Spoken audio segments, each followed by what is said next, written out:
بسم اللہ الرحمن الرحیم۔ السلام علیکم دوستو، دنیا بھر کی خبروں میں آج آپ سنیں گے، لیکن اس سے پہلے اگر ہو سکے تو لائک اور سبسکرائب کا بٹن ضرور دبا لیں، شکریہ۔ بنگلہ دیشی وزیر اعظم شیخ حسینہ واجد مستعفی ہوگی۔ فوج کے الٹیمیٹم کے بعد وہ روتے ہوئے ہندوستان بھاگ گئی۔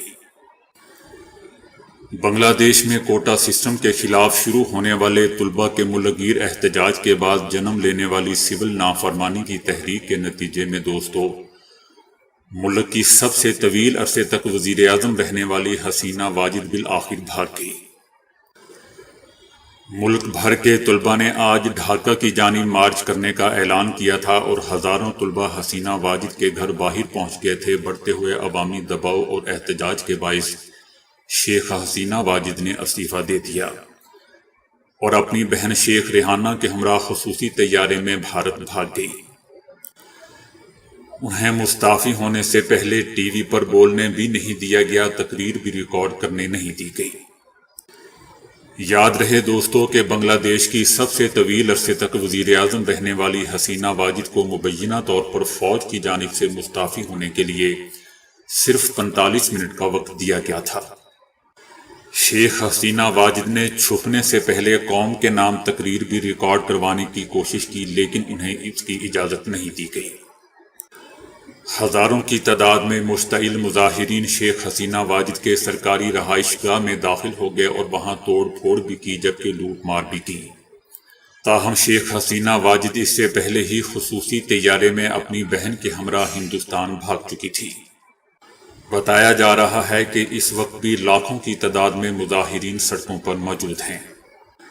دوسری جانب ملک کے آرمی چیف نے عوام سے پرامن رہنے کی اپیل کی ہے۔ دوستو یاد رہے کہ ملازمتوں میں کوٹا سسٹم کے خلاف ہونے والے پرتشدد مظاہروں میں 300 سے زائد افراد مارے جا چکے تھے اور ہزاروں زخمی تھے، جبکہ متعدد پولیس چوکیوں کو نظر آتش کیا جا چکا تھا۔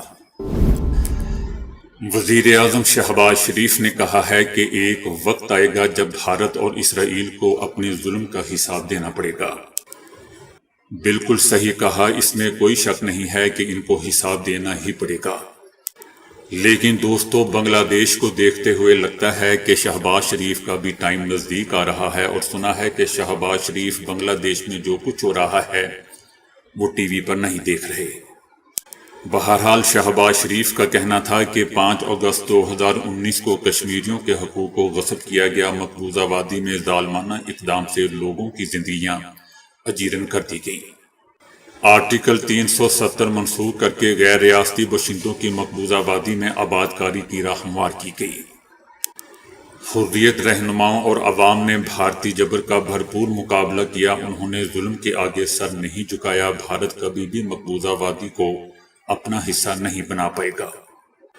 شہباز شریف کا یہ بھی کہنا تھا کہ غزہ میں اسرائیلی کارروائیوں میں ہزاروں فلسطینیوں کو شہید کیا گیا۔ فلسطینی عوام فولاد کی طرح آزادی کے لیے کھڑے ہیں۔ امریکہ نے اسرائیل کو ایران اور بیروت پر حملوں کے جواب میں ایرانی حملوں سے خبردار کر دیا ہے۔ ایران اور بیروت میں اسرائیلی حملوں کا جواب ایران کسی بھی وقت دے سکتا ہے۔ امریکی حکام کا خیال ہے کہ ایران کا حملہ 13 اپریل جیسے پہلے سے زیادہ وسیع پیمانے پر ہوگا، اور ایران اس پر لبنان سے حزب اللہ کو بھی اپنے ساتھ شامل کر لے گا۔ امریکی سینٹرل کمانڈ کے سربراہ مائیکل کوریلا گزشتہ روز مشرق وسطیٰ پہنچ چکے ہیں۔ دوستو یاد رہے کہ سپریم لیڈر آیت اللہ خامنائی نے اسماعیل ہنیہ کی شہادت کے فوری بعد سپریم نیشنل سیکیورٹی کونسل کے ہنگامی اجلاس میں ایران پر براہ راست حملے کا حکم دے دیا تھا۔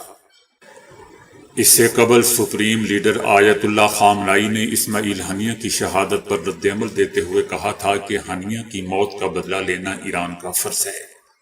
ان کا کہنا تھا کہ اسرائیل نے اپنے لیے سخت سزا کی بنیاد فراہم کی ہے، اور ایران اپنے ملک کے اندر ہونے والے اسماعیل ہنیہ کی موت کا بدلہ لینا اپنا فرض سمجھتا ہے۔ ایرانی فوج کے chief of staff major general Bagheri کا بھی کہنا تھا کہ ایران اسماعیل ہنیہ شہید کی موت کا بدلہ لینے کے طریقہ کار کا جائزہ لے رہا ہے۔ میجر جنرل باقری نے کہا تھا کہ کئی اقدامات کیے جانے چاہیے، اسرائیل کو پچھتانا پڑے گا، اسماعیل ہنیہ کی شہادت کا بدلہ ضرور لیا جائے گا۔ دوسری جانب ایرانی آرمی کی جانب سے جاری بیان میں کہا گیا ہے کہ حماس رہنما اسماعیل ہنیہ کو کم فاصلے سے مار کرنے والے میزائل سے نشانہ بنایا گیا۔ ایرانی آرمی کا کہنا ہے کہ ایران کا بدلہ شدید ہوگا، مناسب وقت، جگہ اور طریقے سے ہم بدلہ لیں گے، تخریب کار صہیونی ریاست کو اس جرم کا فیصلہ کن رد عمل دیا جائے گا۔ اسماعیل ہنیہ کی شہادت کے بعد اسرائیل کے ساتھ قریبی تعلقات رکھنے والے مسلم ملک ترکی کے اسرائیل میں موجود سفارتخانے پر ترکی کا پرچم سرنگو کیا گیا۔ اس کے بعد صہیونی غاصب حکومت نے اس عمل کا مذاق اڑاتے ہوئے اپنے دوست ملک ترکی کے اسرائیل میں موجود سفارتخانے پر ڈرون کے ذریعے اسرائیلی پرچم لہرا دیا، جس پر ترکیہ نے اپنے دوست ملک اسرائیل سے مبینہ طور پر احتجاج کیا ہے۔ دوستو، یاد رہے کہ ترکی نے فلسطینی مزاحمتی تنظیم کے سربراہ اسماعیل ہنیہ کی شہادت پر یوم سوگ کا اعلان کیا تھا اور اپنے سفارتخانوں پر پرچم سرنگو کیا تھا۔ اسرائیلی ڈرون کم و بیش 30 منٹ تک ترک سفارتخانے کے اوپر پرواز کرتا رہا۔ ترکی کی جانب سے اس اقدام پر اسرائیل سے احتجاج کیا گیا ہے اور اسے بین الاقوامی قوانین اور سفارتخانوں کو حاصل سفارتی استثناء کی خلاف ورزی بھی قرار دیا۔ ترکی کے اس عمل پر اسرائیلی وزیر بن گویر نے کہا تھا کہ ترک سفیر اپنا جھنڈا مکمل طور پر اتار کر اپنے ملک واپس چلے جائیں۔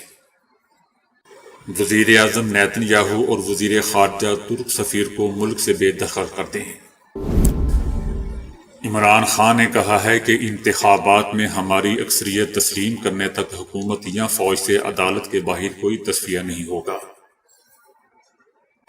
عمران خان نے غیر ملکی خبر ایجنسی کے سوالات کے جوابات میں کہا کہ پاکستان کی جغرافیائی پوزیشن اور نجی شعبے میں فوج کے اہم کردار کے باعث اگر فوج کے ساتھ بہترین تعلقات نہ رکھے جائیں تو یہ حماقت ہوگی۔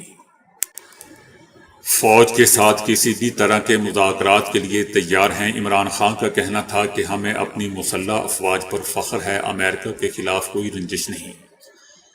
حکومت کے خاتمے کے بعد سے میری تنقید افراد کے خلاف رہی ہے، فوج کے ادارے کے خلاف نہیں۔ فوجی قیادت کے بارے میں غلط فہمیوں کو پورے ادارے کے خلاف نہیں ٹھہرایا جانا چاہیے۔ عمران خان کا مزید کہنا تھا کہ ہم ایسے تمام مذاکرات کے لیے تیار ہیں جو ملک کی بگڑتی صورتحال کو بہتر کر سکے۔ وزیر اعظم شہباز شریف کی مقروض حکومت سے ایسی کوئی بات چیت کرنے کا فائدہ نہیں، جو اصل قوت ہے ان سے ہی بات کرنا زیادہ سود مند ہوگا۔ عمران خان کا کہنا تھا کہ فروری کے انتخابات پاکستان کی تاریخ کے دھاندلی زدہ انتخابات تھے۔ اگر آزادانہ اور شفاف الیکشن کروائے جائیں اور میرے خلاف جعلی کیس ختم کیے جائیں تو فوج کے ساتھ مذاکرات کے لیے تیار ہوں۔ صہیونی میڈیا نے اطلاع دی ہے کہ اسرائیل پر ایران کے ممکنہ حملے کے خوف نے وزیر اعظم نیتن یاہو کو پناہ لینے پر مجبور کر دیا ہے۔ صہیونی میڈیا نے بتایا کہ نیتن یاہو اور ان کے ساتھیوں نے کل رات صہیونی وزارت دفاع کی زیر زمین پناہ گاہ میں گزاری۔ ایران اور مزاحمتی گروہوں کے ممکنہ حملے کے خوف سے صہیونی حکومت کی سیکیورٹی اور انفراسٹرکچر میں ہلچل پیدا ہو چکی ہے۔ مقبوضہ علاقے کے بہت سے باشندے راتوں کو جاگ رہے ہیں یا پناہ گاہوں میں رہنے پر مجبور ہیں۔ ہندوستان میں 5 اگست کے روز بی جے پی جماعت نے جموں اینڈ کشمیر میں آرٹیکل 370 کی منسوخی کو 5 سال مکمل ہونے پر ریلی نکالنے کا اعلان کیا ہے، جبکہ دوسری طرف اپوزیشن نے اسے یوم سیاہ کا نام دے دیا ہے۔ 5 سال پہلے 5 اگست 2019 کو بی جے پی کی قیادت والی ہندوستان کی مرکزی حکومت نے آرٹیکل 370 کو منسوخ کر دیا تھا، جس کے بعد مقبوضہ وادی سے اس کی خصوصی حیثیت اور ریاست کا درجہ چھین کر اس ریاست کو مرکز کے زیر انتظام 2 علاقوں میں تقسیم کر دیا گیا تھا۔ اس موقع پر بی جے پی نے ریلی نکالنے کا اعلان کیا تھا۔ اس کے برعکس کانگریس اور پیپلز ڈیموکریٹک پارٹی پی ڈی پی سمیت اپوزیشن جماعتوں نے اس موقع پر تقریبات منعقد کرنے پر بی جے پی کو تنقید کا نشانہ بنایا اور اسے ہندوستان کی تاریخ کا یوم سیاہ قرار دیا۔ پاکستان میں بھی یوم احتسال کشمیر کے نام سے دن منایا گیا، جبکہ دنیا کے دیگر شہروں میں مقیم کشمیری بھی اسی مناسبت سے احتجاج کر رہے تھے۔ ISPR میجر جنرل احمد شریف چودھری نے اپنی پریس کانفرنس میں کہا ہے کہ پاکستان آرمی عوام کے لیے سماجی اکنامک پروجیکٹس میں بڑھ چڑھ کر حصہ لیتی ہے۔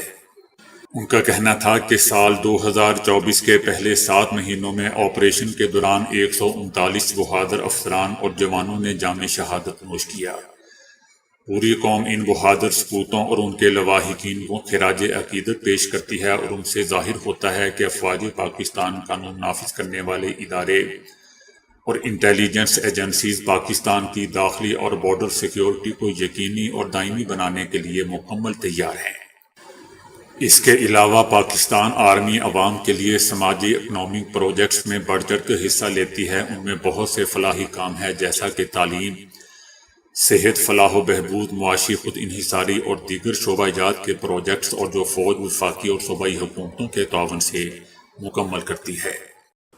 آپ کسی سے بھی سوال پوچھیں کہ کپڑے کتنے دن میں دھونے چاہیے تو ایک ہی جواب ملے گا کہ جب گندے ہو جائیں تب۔ تاہم اب ماہرین نے اس سوال کا حتمی جواب دے دیا ہے۔ ماہرین کا کہنا ہے کہ جہاں تک بات زیر جاموں کی ہے تو انہیں ایک بار پہننے کے بعد دھو لینا چاہیے۔ یہ 1 سے زائد بار نہیں پہننی چاہیے۔ جینز کی پینٹ کو 6 سے 7 بار پہننے کے بعد دھو لینا چاہیے۔ ماہرین کے مطابق سویٹر اور جرسی وغیرہ کو 5 سے 7 بار پہننے کے بعد اور ٹی شرٹ کو 1 سے 2 بار پہننے کے بعد دھو لینا چاہیے، کیونکہ یہ براہ راست آپ کے جسم کے ساتھ مس ہوتی ہے اور بہت جلدی جراثیم زدہ ہو جاتی ہے۔ جم اور یوگا کے لیے پہننے والے ملبوسات بھی 1 سے 3 بار پہننے کے بعد دھو لینے چاہیے، کیونکہ ورزش کے دوران پسینہ آتا ہے۔ جیکٹ اور کوٹ وغیرہ کو سیزن میں 1 یا 2 بار دھونا چاہیے۔ اس کے علاوہ پاجامے اور سوتے وقت پہننے والے ملبوسات کو بھی ہمیں 3 سے 4 بار پہننے کے بعد دھو لینا چاہیے۔ امریکی اور چینی سائنسدانوں نے مشترکہ طور پر تحقیق کرتے ہوئے ایک ایسی پٹی ایجاد کر لی ہے جو اپنے لیے خود ہی بجلی بناتے ہوئے نہ صرف کسی زخم کو جلد ٹھیک کر سکتی ہے بلکہ ٹوٹی ہوئی ہڈیوں تک کو بہت کم وقت میں جوڑ سکتی ہے۔ یہی نہیں بلکہ کام مکمل ہو جانے کے بعد یہ پٹی جسم کے اندر خود ہی بے ضرر مادوں میں تبدیل ہو کر تحلیل ہو جاتی ہے۔ دوستو، یاد رہے کہ حالیہ دور میں دھاتی برکیروں کو جسم میں نصب کرنے اور واپس نکالنے کے لیے 2 الگ الگ آپریشن کرنا پڑتے ہیں، جو اپنے آپ میں ایک الگ تکلیف دہ عمل ہے۔ یہی تکنیکی مسئلہ حل کرنے کے لیے امریکہ اور چائنا کے مختلف تحقیقی اداروں سے وابستہ چینی ماہرین نے یہ پٹی تیار کی ہے۔ اس پٹی کی بنیادی پرت ایک بے ضرر پولیمر سے بنائی گئی ہے۔ پولیمر والی پرت کے بالکل اوپر بجلی بنانے والا ایک ننھا سا آلہ جوڑا گیا ہے جسے ٹرائبو الیکٹرک نینو جنریٹر کہا جاتا ہے، جس کے نتیجے میں بہت معمولی سی بجلی پیدا ہوتی ہے۔ Research journal proceedings of the national academy of sciences کے تازہ شمارے میں شائع ہونے والی اس رپورٹ کے مطابق اس ایجاد کو فریکچر الیکٹرو سٹیمولیشن ڈیوائس یا مختصر FED کا نام دیا گیا ہے۔ اپنی جسامت اور ڈیزائن میں بظاہر یہ زخم پر چپکائی جانے والی عام پٹیوں جیسی ہی ہے، لیکن قریب سے دیکھنے پر اس میں نصب ٹرائبو الیکٹرک نینو جنریٹر دیکھا جا سکتا ہے۔ فی الحال یہ تجرباتی پٹی صرف جسمانی حرکت سے بجلی تیار کر سکتی ہے، جسے مزید بہتر کرتے ہوئے اس قابل بنانے کی کوشش کی جا رہی ہے کہ یہ جسم کی اندرونی توانائی، مثلاً بلڈ پریشر میں تبدیلی وغیرہ سے استفادہ کرتے ہوئے بھی بجلی پیدا کر سکے۔ تو دوستو، ابھی کے لیے اتنا ہی۔